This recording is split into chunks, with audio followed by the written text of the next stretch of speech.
and it was given to her, and she told us it's like safe. Okay. Does it lock? Or something. Yeah, something like a lock. I think. So you could write an entire story about one object like that. One object that's filled with special meaning. Do you have anything like that? Maybe it's the, you know, the necklace your boyfriend gave you before he went off to Afghanistan. So you guys, my fiance takes apart video game consoles and puts them back together, makes them do different things, and he builds his own joysticks from scratch. Like he takes the wood and the little parts and he wires them together. And I wrote a whole series of love poems about him based on this one thing that he does that's very him, right? Like very few people in the world build their video game joysticks from scratch. So even though it's not necessarily an antique or a collectible, it's something that is incredibly important to him and who he is. He's the kind of guy who's so detail-oriented that he's a competitive video game player and he doesn't want to play with somebody else's joystick that they've built. So he builds his own. So if there's something like that that says something about who you are. That's good. You could either build the whole story around that, or you could build that into the story. For instance, a lot of athletes have something special, like their pair of lucky socks and they never wash them. Or a pair of lucky shoes, and every time they're in a really important competition, they want to wear the lucky shoes. Or a lucky hat. Yes?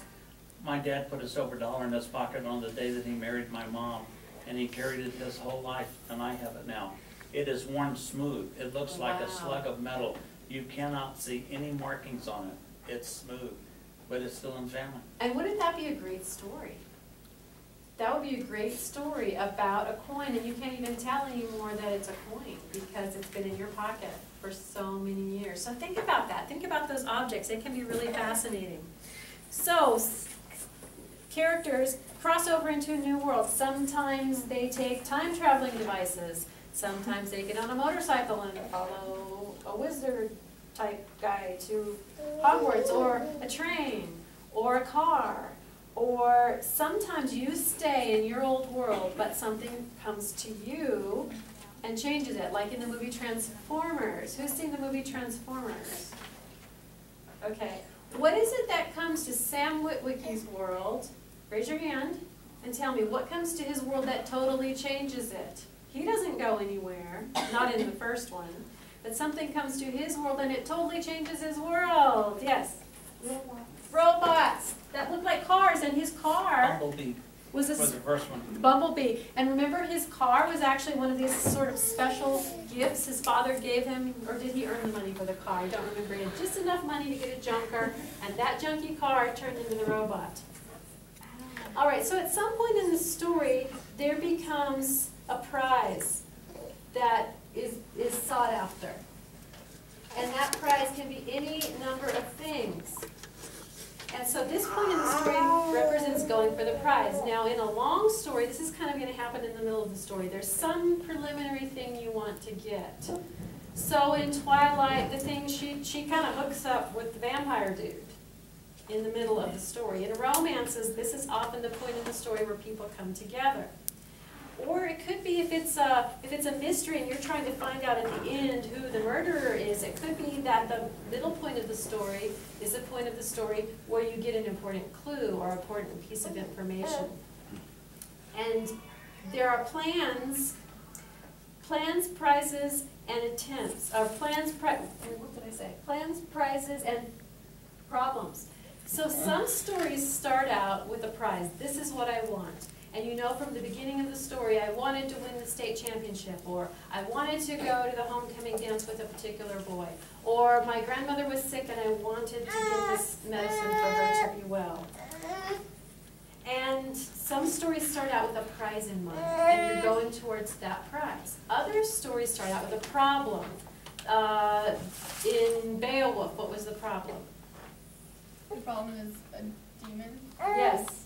This monster has come and is killing everybody. And at the midpoint of the story, what happens to the monster? He gets killed. And it seems like the story's over.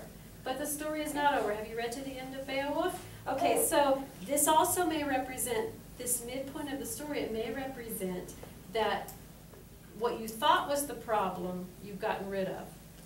And then there's some downtime, rest and relaxation. Oh, now we can drink our mead, enjoy the party, and be glad the monster's dead. But then there's a new problem.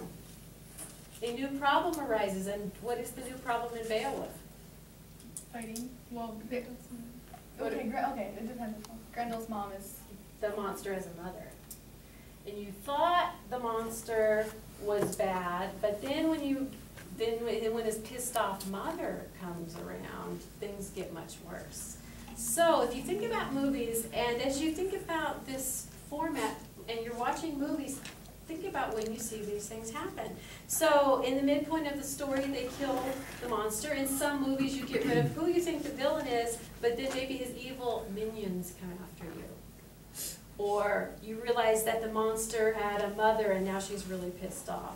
Or you thought that person was the bad guy, but then you realize there's a bigger, badder guy that you still have to defeat. So after that midpoint in the story, there is downtime. When you think, oh, thank goodness, that was over. And this is often when you have these getting to know you scenes in the story where things are kind of quiet. You were either successful or you might have been unsuccessful. If you were successful, you may be celebrating. If you were unsuccessful, you may be crawling off and crying and licking your wounds. But there's some downtime in the action where that midpoint, you either got what you were after or didn't, and then there's a twist, something happens, the monster appears or something surprising happens and you take off again on the chase. Yes, it could be, this is often then where there's a chase, where there's a car scene, where either you're chasing something or something is chasing you. The main character is chasing clues or chasing the bad guy, or maybe he did get the prize and then the bad guy wants it back and he's chasing him.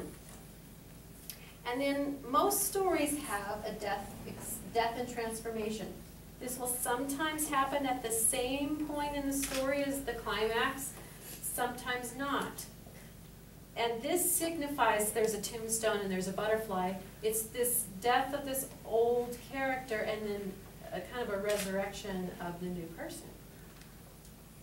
And so there's a transformation that takes place. It's that scene where it seems like all hope is lost. Whatever is most important to the character, it seems like they've lost it. There's no way they could possibly get out of this situation now. Often someone will die, not the main character. If the main character dies here, then the rest of the story, it's kind of hard to wrap it up. So, but someone else may die here. So Obi-Wan Kenobi dies. Who else can think of characters who have died who are not the main character, but someone close to the main character who dies in a story? Towards the end. Sometimes if it's at the beginning, that's part of the setup. But if it's towards the end, this is near the climax of the story, and the person they have fought in the war with all throughout the story, their best buddy or their brother, dies, or almost dies. Gandalf dies. Gandalf dies, yes, and then he comes back. And what's his name does too? Is it Boromir or is it the other one? Doesn't he die at the very end of Fellowship? Which one? The Boromir, or what is his name? The human who's trying to steal the ring. Oh. Dies at the beginning. One of the 9 of the Fellowship dies at the very beginning. Oh, right. Yes, here you go. So Gandalf dies, who else? In the Hitchhiker's Guide to the Galaxy, the Earth is blown up, like 7 minutes into the book, right? The Earth is blown up. You wonder, where is it going to go from here? The Earth has been destroyed. So that's more, yes. So sometimes, now some movies, people are dying like at every one of these high points or low points, somebody's dying. There are movies like that too. And sometimes nobody dies. But if you'll notice, even in really basic children's stories, like Little Red Riding Hood gets eaten by the wolf, and you're thinking, oh, well, it's all over now. How's she ever going to get out of that? Once you're eaten by a wolf, things look pretty bleak for you. So even in simple children's stories, a lot of times there's this death experience. If you have ever had a near-death experience, and as you look back, you might think, well, I thought it was at the time, but later on I realized I wasn't really anywhere near death. But there have been plenty of times where we have felt like we were near death. You know, like if you've ever been totally lost and you're thinking, how will I ever find my way out of the forest? Or you're on some road and there are no landmarks and you're thinking, I'm totally lost, it's all over now. Those things make great stories. And then there's the climax, which is the final showdown. Often there's a court scene or a battle between two people or two forces. And then the very last item is the reward. What is the return? When you return back to the group,